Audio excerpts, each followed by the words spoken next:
So, if you didn't know, I am a Capricorn sun, and I have a bunch of other signs in Capricorn as well. But one of the characteristics in typical Capricorn style is that I have a lot of conversations in my head. And that's been the primary mode that I've been in since my Vancouver trip a little over a week ago, almost 2 weeks ago. And I have been intending to get back to recording and pick up the momentum from before the trip when I had released episodes 21 and 22, or no, 20 and 21.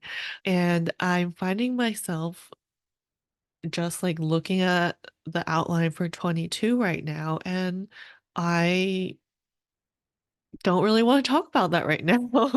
And I think that is because the conversation that is predominantly featured in my head right now is just not even about catching up in public about this year, but I've been thinking a lot more about what's happened over the past few years, which has led me to here. So, since I came back from Vancouver, one of the biggest things that I decided to do was to hire a cleaner for my apartment that I live in with my sister. And the background to this is if you ask me, like, 4 years or even just like 3 years ago, if I would ever hire a cleaner, I'd just be like, nah, I can do it myself. But over the last 3 years, like, I've picked up like more hobbies. I have this coaching business. I do this podcast. And I'm just finding that there are too many aspects of adulthood that get in my way because as someone who supports myself and I don't have someone to share like or focus on the household stuff with me, because like it wouldn't be fair to expect my sister to do it either because she also works a corporate job and also runs a business. So I was just like, what is my holdup around this? And what kind of person do I have to become? Or what kind of people actually hire cleaners? And so it may seem unrelated, but I had to really oh my goodness, we're gonna jump around a lot in this. Remember in episode 20 when I was talking about my my discomfort around approaching the podcast again after a long hiatus? Remember what served me was making things simple.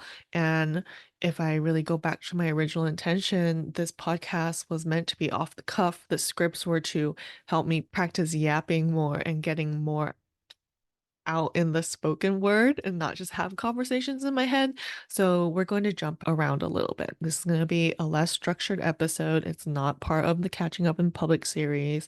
Oh, and I didn't start with an intro. So stick around with me. Let's rewind back because I pulled out this old journal. It's not even old because I've barely filled any of the pages in it, which happens a lot to my notebooks and journals. So I started this coaching business in June 2021, right? But how I started being online, or when rather, was December 2020. And so there was a lot of growth just in that 6 month period. And I feel like the last 6 months has happened like that too. But the amount of reflection that I did on the last 6 months in 2024 has been a lot deeper than I did back in 2021. So I found this journal and I was looking to find remnants of what was going on in Jennifer's head then and how I've changed and grown into the person I am today. And I found this list. I made a list of 5 reasons of why I'm being more intentional about my life. Not about business or work, but about life. So let me read these to you. So, reason number 1, I'm going to start making new rules for myself. I want to relieve my distaste for the existing rules. Very vague. But reason number 2, I want to learn how to be nice to my nervous system. we need to work together. And I haven't been listening to my body enough. Reason number three, be in community with growth oriented friends around the world. I was feeling lonely in the sense that while my friends and family were supportive of the things that I was ambitious about, at times I felt like I was toning down or being secretly ambitious about it because they weren't doing the same thing. And I didn't want to feel like I was explaining myself all the time or having to provide context all the time. I was really missing that sense of having shared experiences, right? Which tends to bring people closer together. And while I understand that that's not necessarily, I think actually, so I was gonna say, I understand that it's not necessarily a criteria I would have to have in my relationships, but I think what what was shifting were my personal values, and I was looking for a safer space to test those out because while I had zero doubt that my friends and family would be supportive, I just didn't get that sense of camaraderie that you would when you're going through the same thing, right? Reason number four, transition gracefully into my 30s and beyond, setting a stronger foundation. Now, when I read this one and I read Stronger Foundation, one of the things that shifted recently for me is I realized how many aspects of my life where I was still considering myself a beginner, and that's not necessarily true anymore. And I feel like when I wrote this reason number four in December 2021, when I wrote Setting a Stronger Foundation, I'm still considering myself a beginner in so many things. And then reason number five, discover all my hopes and dreams and then be magnetic to pull them in. And I think we've been pretty successful with that. One of the things my good friend Cheryl repeated to me over the last few years is, I think you're living the dream life for introverts. And like, I believed her, but I was also like, what is the dream life for introverts? But in hindsight, like, I see it. Like, I have become like not just comfortable with being an introvert, regardless of what environment I'm in, but I love it. I love it. And I have also become that space for other people to do that as well. Like the most recent wedding I went to, that day I just didn't have the energy to party. And because been open about being an introvert, I've been open about my ability that I really only have one big party in me every 5 years or something. But all the things, all the little quirks that I once felt ashamed of, like not being able to get in the group to dance to any and every song. Like I have a few songs that I can really have fun with, but some of them it just don't prompt me to move, and that's okay. I don't have to be out on the dance floor. I can also watch people have a bunch of drinks and not take a single drink myself. I'm not like I'm not completely sober. I'm a very selective drinker, but I used to feel bad about that too.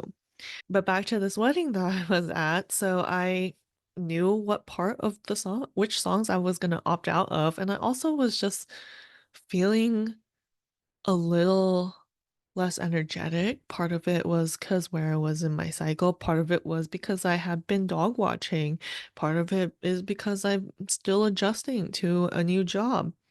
And I wasn't even in my own home, and I wasn't driving my own car to the wedding. And I was also talking to people I hadn't met before. And sometimes I have the energy and the capacity to do all of that, but that was one of those days where I just didn't. And I found joy in just watching everyone else have a good time. And I think 2021 Jennifer would be pretty self-conscious about that.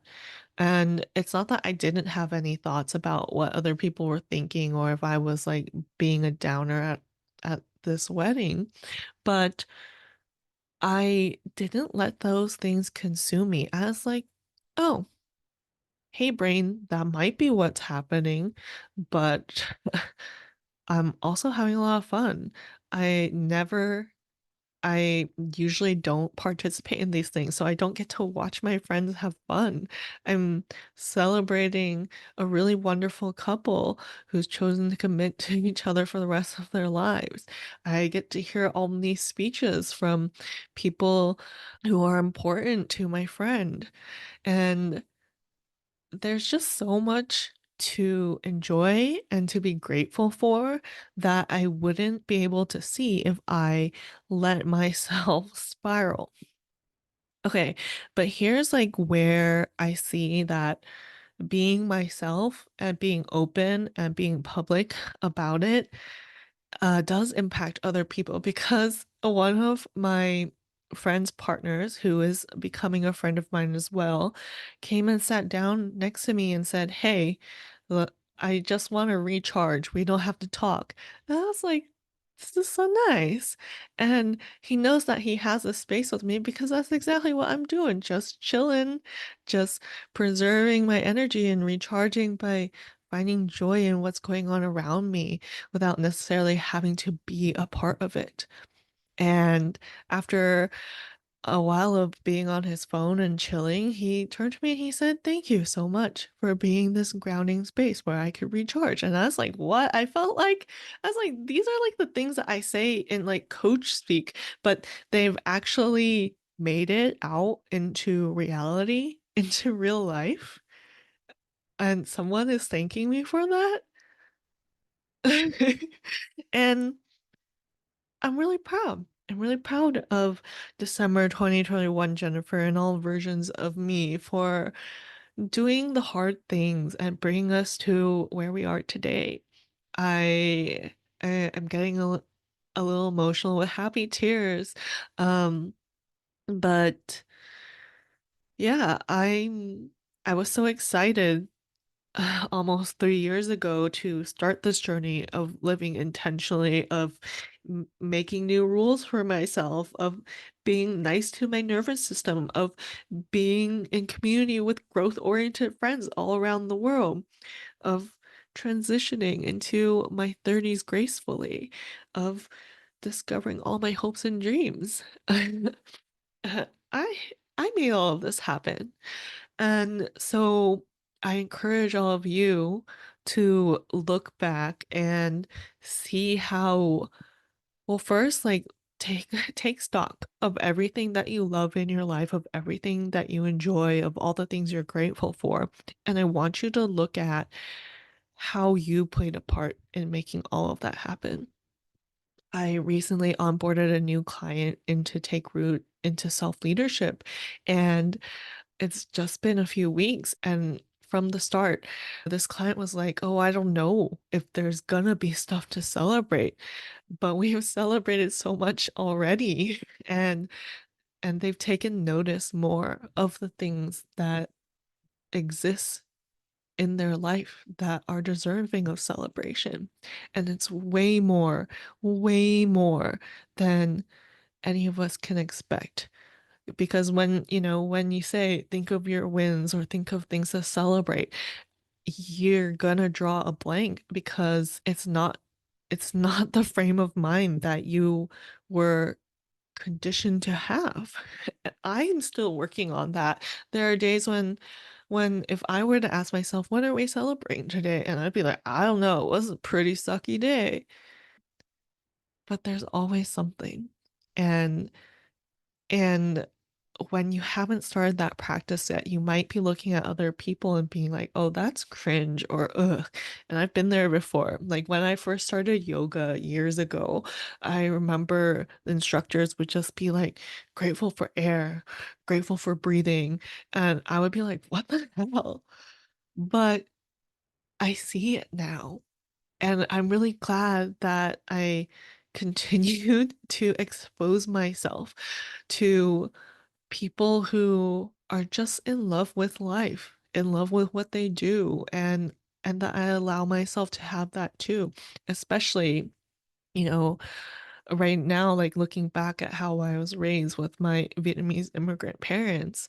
Last week, I hung out with my parents and my mom was like, "Oh, your dad has a big announcement to make." And I'm like, "What is it?" And and he's just like, "Why'd you put me in the spotlight?" And you can tell like which of my parents is more introverted. But my dad, he's wanting to retire within the next 2 years. And he's been considering ways to cut down on work in those 2 years. And I think because, and he didn't say this, so I'm just making up a story to understand better or to make sense of it in my head why he had a hard time telling me and my sisters. And I think it's because like there's so much pride in doing in in the career, right? And in making money and all of that. And for him to say that, oh, I want to work less, I can see how that could be hard for him. But I'm glad that they told me because I supported it. In many ways is what I'm trying to do now, trying to figure out how I can retire more often before the full-on retirement because I, this is going to take a bit of a dark turn, but I've worked with a lot of older people. I think in my early 20s, I went to more retirement parties and funerals than I did weddings. Wedding season came 10 years later, but I have heard countless stories of people working until the end for this big retirement, and unfortunately, they don't have that much life left to live. Yeah. We went from happy tears to sad tears, but these are the things that are on my mind right now. These are the conversations that I'm having in my head. And oftentimes I think, oh, I need to structure these or I need to bake these more. I can't like put out half-baked thoughts into the world. But I'm learning more and more that I have no idea how my story can help people. And I have a great example of that, which I am writing a script for a podcast for. But there was once a story that one of my friends had told online, and I was just like, what? Like, unbelievable, crazy. But you know what? This story ended up being something that stuck with me and helped me soothe myself when I was in a similar situation.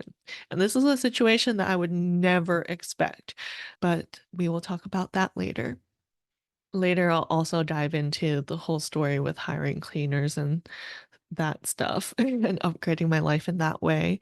But I do want to get back to the origin or the original intention of this podcast. It's named Ask an Introvert for a reason. So if you have anything that you want to hear my perspective on, my personal stories about, get my guidance on, I have a link to a form in the show notes.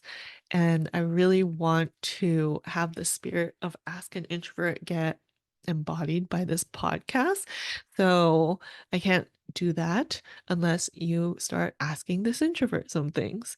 So tell me what's on your mind. All right, I think that is us for today.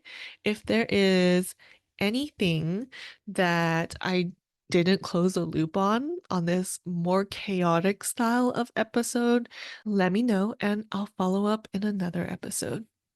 All right, talk soon.